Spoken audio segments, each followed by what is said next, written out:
Inilah video CCTV yang merekam detik-detik perampasan yang dilakukan sejumlah orang yang mengaku sebagai debt kolektor di kawasan Cileungsi, Bogor.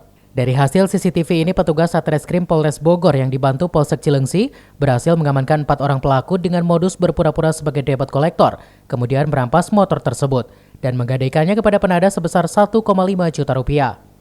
Dari tangan pelaku, petugas berhasil mengamankan barang bukti berupa sepeda motor, topi, STNK, serta sebilah pisau yang digunakan pelaku dalam menjalankan aksinya. Atas tindakannya ini, para pelaku dijerat pasal 368 KUHP tentang penipuan, perampasan, dan penggelapan dengan ancaman hukuman kurungan maksimal 9 tahun penjara. Kejadian atau perkara perampasan sepeda motor dengan modus berpura-pura sebagai debt collector.